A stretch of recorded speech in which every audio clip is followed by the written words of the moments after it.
Hello students, this is रचित उपाध्याय और आज के इस वीडियो में आप पढ़ने वाले हैं physics class 12 chapter electric charges and field. तो सबसे पहले पढ़ते हैं इलेक्ट्रिक चार्जेस। इलेक्ट्रिक चार्जेस का सिंबल क्या होता है? ये इंट्रिंसिक प्रॉपर्टी होती है मैटर की इंट्रिंसिक प्रॉपर्टी होती है। इंट्रिंसिक प्रॉपर्टी का मतलब समझ लो मेरे पास 2 कूलम चार्ज है, वो कभी चेंज होगा। यहाँ पे अर्थ पे भी 2 कूलम रहेगा, चांद पे भी 2 कूलम रहेगा, इससे सब जगह 2 कूलम रहेगा। तो ये इंट्रिंसिक प्रॉपर्टी ऑफ मैटर है। इसकी एसआई यूनिट कूलम होती है और इसकी दूसरी यूनिट निकालना चाहे अपन तो फॉर्मूले से निकाल सकते हैं।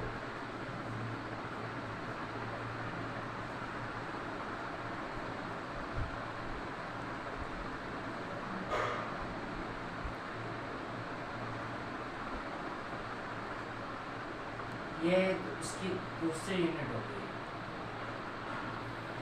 ये एम्पियर इंटू सेकेंड की एक और यूनिट हो गई। ऐसे यूनिट को नाम और दोनों है। ये स्केलर क्वांटिटी है और charge always come with mass but mass is not always come with charge.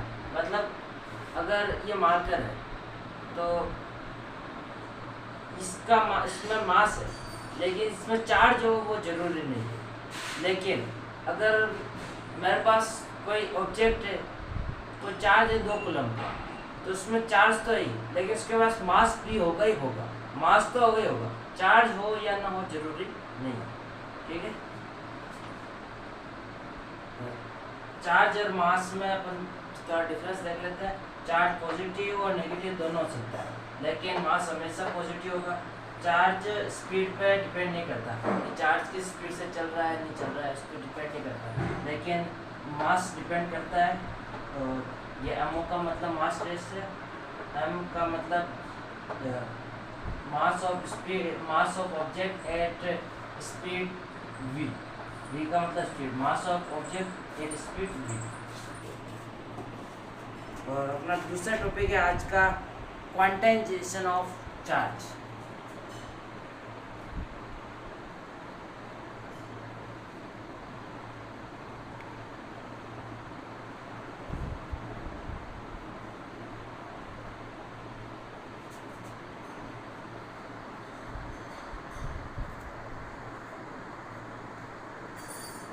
Quantization of charge पहले मैं लिख लेता हूँ।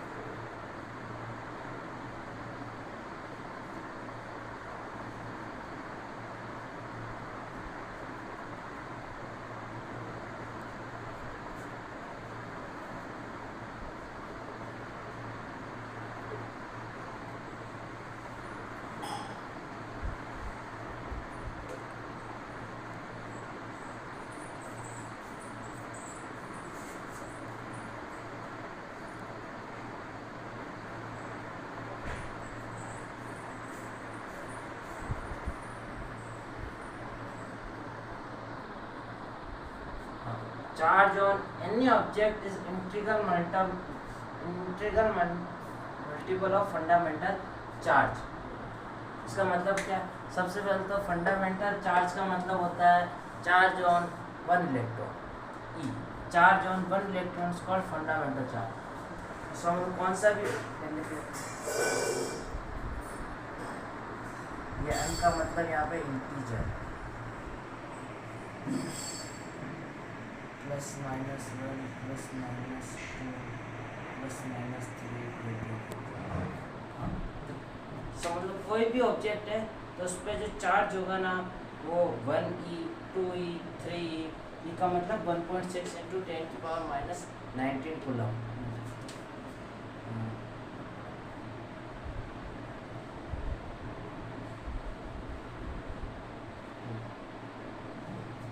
किसी भी ऑब्जेक्ट पे चार्ज जो एग्जिस्ट कर सकता है ना वो इसके इंटीग्रल मल्टीपल में कर सकते हैं। 2e 3e 4e यूनिट की 5.5e 6.2 7.3 ऐसे कभी एग्जिस्ट नहीं कर सकता है चार्ज। और इसके आगे अपन देखें तो हाँ पे एक क्वेश्चन कर लेते हैं, मैं लिख के लाया। कैन ए चार्ज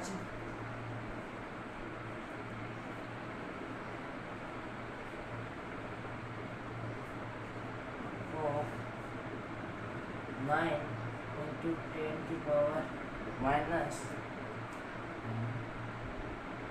10⁻−18 कूलम भी एग्जिस्ट।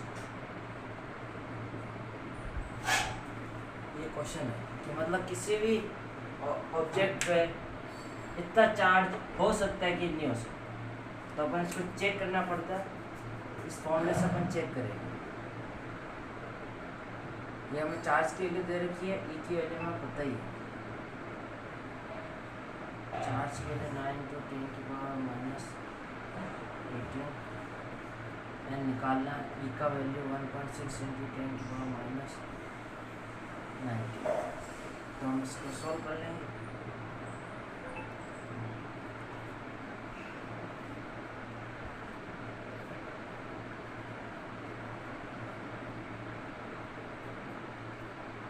इसको सॉल्व करो।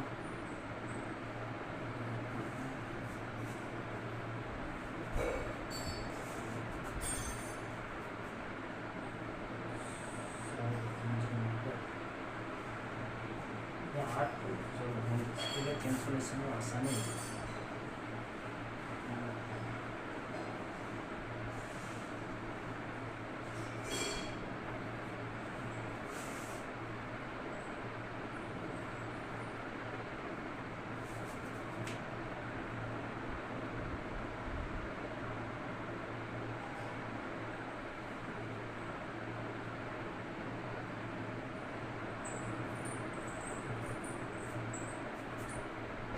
यहाँ पे जो n आया ना वो अपना 50 आया। 50 क्या है? इंटीजर है। 1 2 3। अगर यहाँ पे अपना वैल्यू आ जाती 50.2 50.3 ऐसी कुछ अगर वैल्यू आ जाती ना, तो ये चार्ज इस पर एग्जिस्ट नहीं कर सकता। तो अपन क्या लिखेंगे आप कि 8 × 10⁻−18 कूलम भी एग्जिस्ट ऑन एनी बॉडी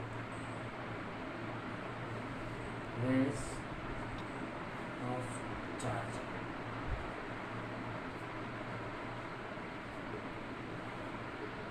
सबसे पहला आएगा कंडक्शन।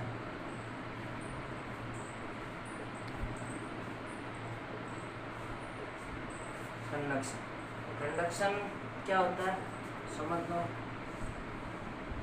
ये एक ऑब्जेक्ट है और ये दूसरा ऑब्जेक्ट, इस पर माइनस चार्ज है और ये न्यूट्रल है, इसका माइनस चार्ज न्यूट्रल। अब मैं इसको इसके एकदम पास लेकर ज्वाइन कर दूंगा। समझ लो मैंने इसको ज्वाइन कर दिया कॉन्टेक्ट, डायरेक्ट कॉन्टेक्ट में। तो ये जो नेगेटिव चार्ज है ना वो इसमें जाने लग जाएगा। ठीक है, ये नेगेटिव चार्ज इसके अंदर जाने लग जाएगा। फिर अपन इसको वापस सेपरेट कर लेंगे। तो क्या होगा, ये भी नेगेटिव चार्ज हो जाएगा, ये भी नेगेटिवली, दोनों नेगेटिवली चार्ज हो जाएंगे। ठीक है, इनको सेपरेट करना। इसमें कंडक्शन, तो यहाँ पे क्या होता है, डायरेक्ट कांटेक्ट होता है।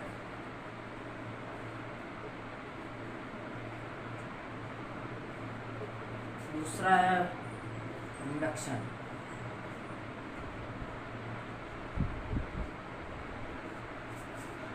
इंडक्शन में इससे अपोजिट होता है, इसमें डायरेक्ट कांटेक्ट नहीं होता। जैसे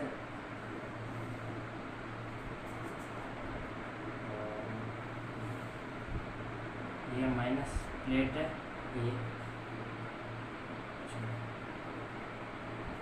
है। अब इसको अपन टच नहीं करेंगे, लेकिन इसके पास जरूर लाए। अपन इसको टच नहीं किया लेकिन इसके पास लाए। तो इसको अपन पास लाएंगे तो नेगेटिव को देख के यहाँ पे जो इलेक्ट्रॉन होंगे वो कहाँ जाएगा, इस तरफ, थोड़ा इधर भागने लग जाएगा क्योंकि रिपल होता है। और जो पॉजिटिव, यहाँ पे पॉजिटिव चार्ज आने लग जाएगा और यहाँ पे नेगेटिव चार्ज आने लग जाएगा। ठीक है, पास ला लें, टच नहीं करना।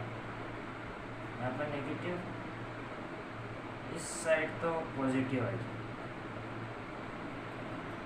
इस साइड नेगेटिव, क्योंकि इस नेगेटिव चार्ज से इलेक्ट्रॉन रिपेल होगा। ठीक है, अब क्या करना है अपने को, इस प्लेट पर चार्ज लाना एक, कौन सा नाम, इसको ये नाम दे दो।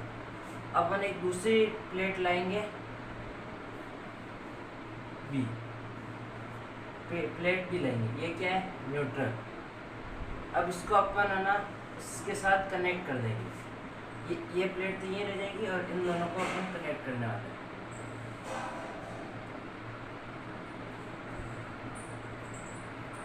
डायग्राम से नहीं करवाती। तो अब ये नेगेटिव चार्ज क्या हो जाएगा, इसमें जान लगेगा। अपन यहाँ पे कनेक्ट कर दिया ना,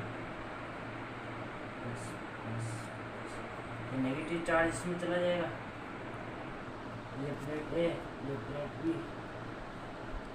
अब क्या होगा, फिर अपन इसको वापस सेपरेट कर लेंगे। सेपरेट करने के बाद क्या होगा, ये प्लेट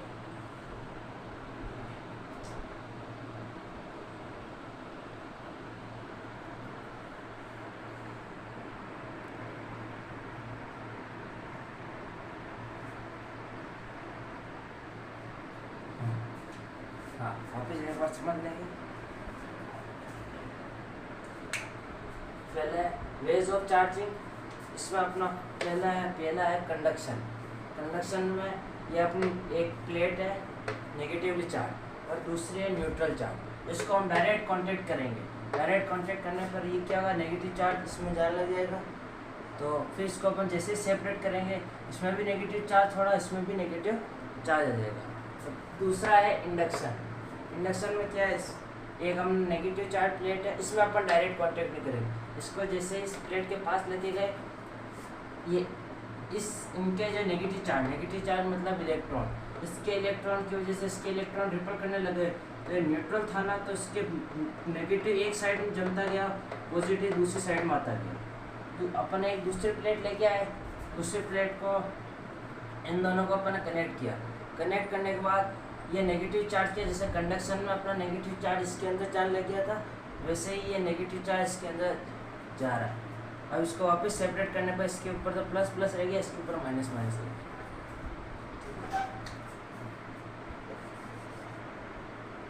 अब एक तीसरा वे बचा है अपने पास चार्जिंग का, वो है फ्रिक्शन का।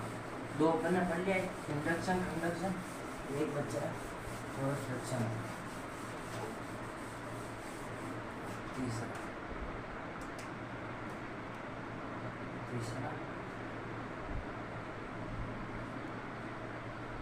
Charging by friction.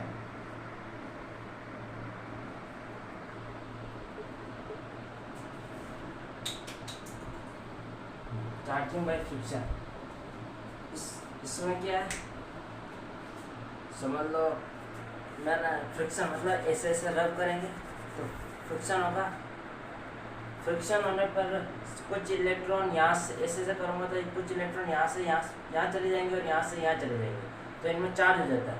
वो अपन ने जैसे बचपन में अपन स्केल लेकर ऐसे ऐसे सिर पर रब करते थे और फिर से कागज़ के टुकड़ों को ऐसे चिपकाते थे, तो इससे क्या वो कागज़ के टुकड़े इस पर चिपक जाते थे, क्योंकि उनके बीच में चार्ज आ जाता था उनको ऐसे फ्रिक्शन करने पर। चार्ज क्यों आ जाता था, जैसे फ्रिक्शन कर रहे हैं, ऐसे समझ लो ऐसे फ्रिक्शन कर रहा है। फ्रिक्शन करने पर एनर्जी बढ़ रही है, टेम्परेचर बढ़ रहा है, फिर टेम्परेचर बढ़ने से थर्मल एनर्जी बढ़ रही है। थर्मल एनर्जी बढ़ने पर जो आउटर मोस्ट सेल में जो इलेक्ट्रॉन होता है वो एक्साइटेड होकर बाहर निकल जाता है। उसके बाहर निकलने से क्या होता है, चार्ज एक बॉडी से दूसरे बॉडी पे ट्रांसफ़र हो जाता है।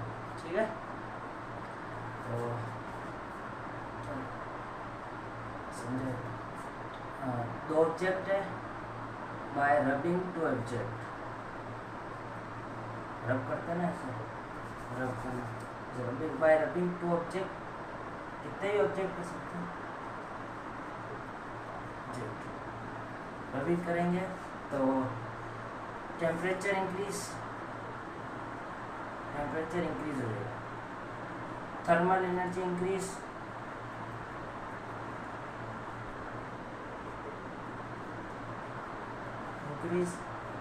थर्मल एनर्जी इंक्रीज होगी तो हमारे को जो आयोनाइजेशन एनर्जी चाहिए होती है इलेक्ट्रॉन निकालने के लिए आउटर मोस्ट सेल से किसी भी एलिमेंट के, जो आयोनाइजेशन एनर्जी किससे प्रोवाइड हो जाएगी अपने को, थर्मल एनर्जी से। तो अपना एक इलेक्ट्रॉन्स निकलने लग जाएंगे, दूसरी बॉडी में ट्रांसफर होने लगेगी। ठीक है, ये अपना हो गया तीनों veg charging.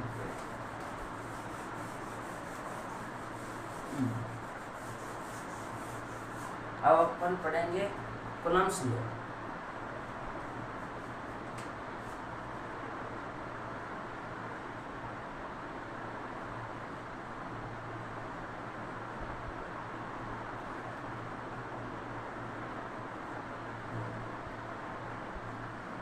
Coulomb's law, Coulomb's law क्या होता है?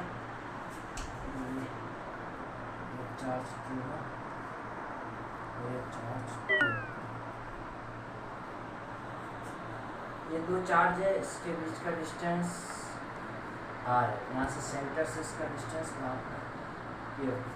पहले तो ये चार्जेस पॉइंट चार्ज होने चाहिए, ठीक है, यानी कि बड़े से चार्ज जो स्पीड में एकदम बिंदु, जैसे बिंदु होती है ना, जैसे पॉइंट चार्ज के माफिक होने चाहिए, तभी कूलम्ब्स लॉ लगता है। तो नियम क्या है? चार्जेस क्या होना चाहिए? Charges should be point charge, जो चार्ज होना चाहिए ना, पॉइंट चार्ज होना चाहिए, पॉइंट चार्ज।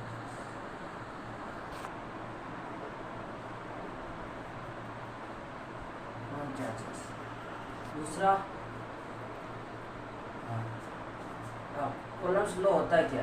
ये दोनों है, ये इस पे फोर्स लगाएगा, ये इस पे फोर्स लगाएगा, दोनों चार्ज एक दूसरे पर फोर्स लगाएंगे, इसे इलेक्ट्रोस्टैटिक फोर्स कहते हैं, और दूसरा कूलम्ब्स लॉ कहते हैं, कूलम्ब्स लॉ। अब ये जो फोर्स लगाएंगे ना अपन, ये डायरेक्टली प्रोपोर्शनल होता है इनके चार्ज के magnitude, directly proportional to Q1 Q2। Force inversely proportional होता है square of the distance between two object, ठीक है। अब इन दोनों को अपन कंबाइन कर देंगे तो फिर लॉ आने लगेगा। Electrostatic force is directly proportional to Q1 Q2 upon R square. अगर प्रोपोर्शनलिटी का साइन हटाएंगे तो कांस्टेंट आ जाएगा।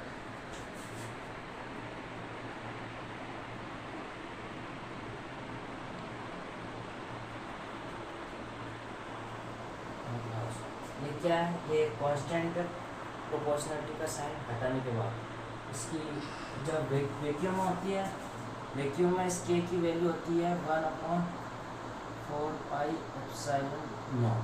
वैक्यूम में एप्सिलॉन नॉट आता है, ये k की वैल्यू, ये अपना कूलम्ब्स लॉ, ये k की वैल्यू। और इस कूलम्ब्स लॉ को हम इनवर्स स्क्वायर लॉ भी बोलते हैं।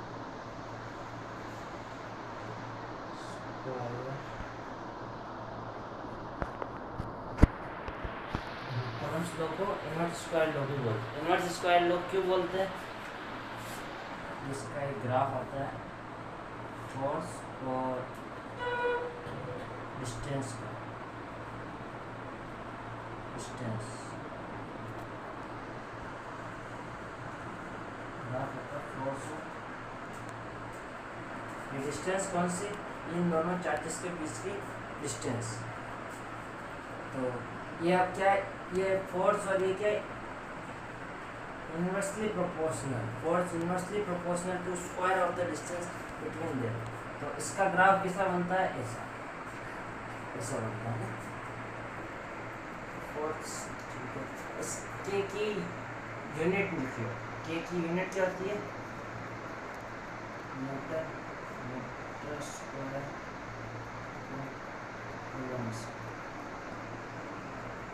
मीटर स्क्वायर कूलम्ब्स, ये इस k की यूनिट होती है, ये यूनिट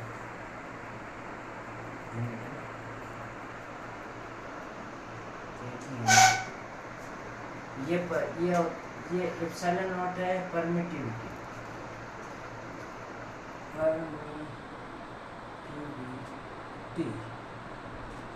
परमिटिविटी ऑफ वैक्यूम और एयर, ठीक है।